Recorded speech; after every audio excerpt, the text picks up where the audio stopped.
इस तज्ज़िये में खुशामदीद। आज हम एक ऐसी कहानी पर बात करने वाले हैं जो दिल को अंदर तक छू लेती है।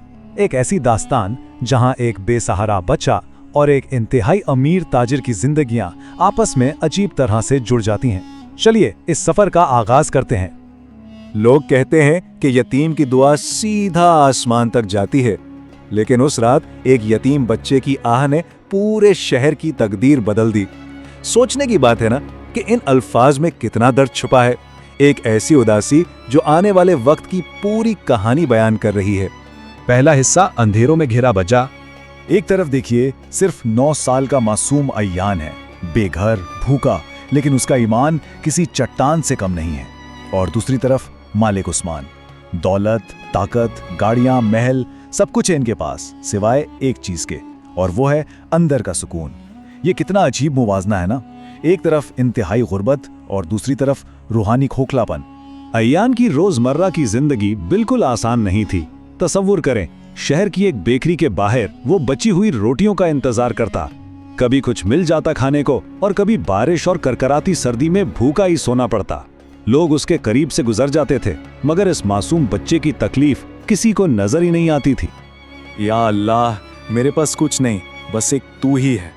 इन मुश्किल तरीन हालात में भी अय्यान का राब्ता ऊपर वाले से टूटा नहीं था। उसकी हर रात की दुआ में जो यकीन था ना, वो सच में हैरानकुन है। जब दुनिया की कोई चीज पास ना हो, तब भी खालिक पर यह मुकम्मल भरोसा, ये कोई आम बात नहीं है। दूसरा हिस्सा, दौलत का सराब। और फिर एक दिन मलिक उस्मान का सामना अय्यान से हो गया। उस्मान ने उसका मजाक उड़ाया, उसे भिखारी कह के झिड़क दिया। हालांकि अय्यान ने बड़ी धीमी आवाज में बताया था कि उसने काम मांगा था, पर किसी ने दिया नहीं। मगर उस्मान के तकब्बुर ने उसे इतना अंधा कर दिया था कि उसे इस मासूम की सच्ची कोशिश नजर ही नहीं आई। उसने बस इंतहाई बेरहमी से उस बच्चे को धुतकार दिया। यतीम का दिल तोड़ने वाला कभी सुकून नहीं पाता। और यही हुआ। उसी रात मालिक उस्मान एक खौफनाक ख्वाब देखकर पसीने में भीग कर उठ गया, क्योंकि ज़मीर की आवाज़ अपना रास्ता निकाल ही लेती है, चाहे इंसान खुद को कितना ही ताकतवर या अमीर क्यों ना समझता हो। यहाँ हमें समझना होगा कि रहमत का असल मतलब क्या है। खुदा की तरफ से आने वाला इनाम। जब अय्यान सर्दी से बेहोश हो गया तो मस्जिद के इमाम साहब ने उसे बचाया, और उन्होंने एक बड़ी प्यारी बात कही, यतीम बोझ नहीं होते, रहमत होते हैं। गलियों की उस बेरहमी के बाद इमाम साहब की शफकत ये सोचने पर मजबूर करती है कि मुआशरे को इन कमज़ोर बच्चों को बोझ नहीं बल्कि रहमत समझना चाहिए। अब यहाँ देखते हैं कि दौलत का गुरूर आखिर टूटता कैसे है।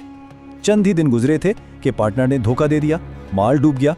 कुछ हफ्तों बाद कारोबार मुकम्मल तबाह हो गया। महीनों बाद उस्मान का बेटा शदीद बीमार पड़ गया और डॉक्टर्स ने भी जवाब दे दिया।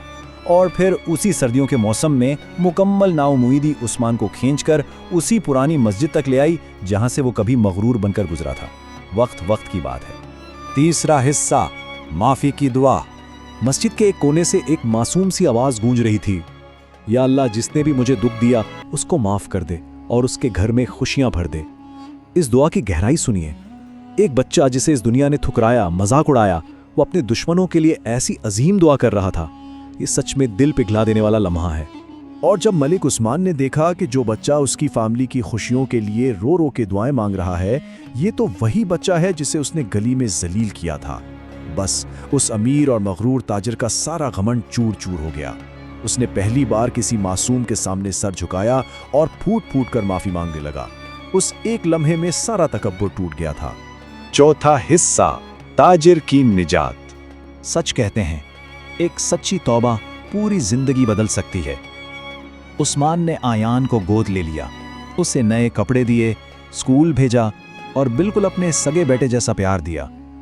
और जानते हैं इसका नतीजा क्या निकला? उस्मान को जिंदगी में पहली बार सच्चा रूहानी सुकून मिल गया। और उसका वो बीमार बेटा जिससे डॉक्टर्स ने जवाब दे दिया था, वो हैरत अंगेज तौर पर ठीक होने लगा। दिल से की गई रहमदिली ऐसी ही शिफा बख्श होती है। या अल्लाह, किसी भी बच्चे को अकेला मत छोड़ना। अय्यान की रातों की दुआएं अब बिल्कुल बदल चुकी थीं। अब वो सिर्फ अपनी फिक्र नहीं कर रहा था, वो अपने जाती दुखों से निकलकर दुनिया भर के तमाम बच्चों की सलामती मांगने लगा था। दुआ का ये सफर एक आम सी फरियाद से शुरू होकर इंसानियत की एक बहुत बड़ी मिसाल बन चुका था। पांचवा हिस्सा, नेकी का सिलसिला। अय्यान का सफर हम सब के लिए एक बहुत बड़ा सबक है। उसने आगे चलकर अपनी तालीम में बेहतरीन कारकर्दगी दिखाई। वो एक डॉक्टर बना ताकि इस बात को यकीनी बना सके कि कोई गरीब इलाज से महरूम ना रहे।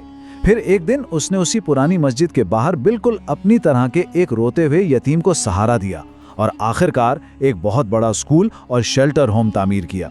उसने समझ लिया था कि उसका पुराना दुख असल में दूसरों को बचाने का एक जरिया था।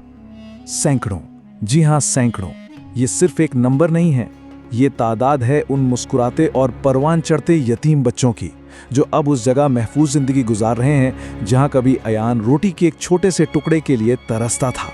बड़े होने के बाद एक इंटरव्यू में अयान ने एक बहुत प्यारी बात कही। उसने कहा, जब दुनिया ने मुझे अकेला छोड़ दिया था तब अल्लाह मेरे साथ था, और जिसके साथ अल्लाह हो वो कभी हार नहीं सकता। ये आज के तज्जिये का सबसे अहम सबक है, एक मजबूत ईमान की ताकत जो इंतहाई बुरे हालात में भी इंसान को टूटने नहीं देती। एक रात पूरे चांद की रोशनी में बड़ा हो चुका अयान अपने शेल्टर होम की छत पर खड़ा था और इस पूरे सफर के लिए शुक्र के आंसू रो रहा था। जरा तसव्वुर करें, ये बिल्कुल वही आसमान था जिसके नीचे वो कभी भूख और दुख में सोता था, मगर अब वहां सिर्फ शुक्रगुजारी थी और मुकम्मल सुकून। हम इस कहानी के आखिर में आ गए हैं, मगर सोचने के लिए एक सवाल छोड़कर जा रहे हैं। क्या हमारी जिंदगी की सबसे बड़ी तकलीफें और आजमाइशें दरअसल हमारे आने वाले सबसे अजीम और रहमदिल कामों की तैयारी होती हैं? खैर, इस बात पर गौर जरूर कीजिएगा, क्योंकि शायद यही इन छुपी हुई आजमाइशों का असल मकसद हो। आज का ये तज्जिया यहीं मुकम्मल होता है।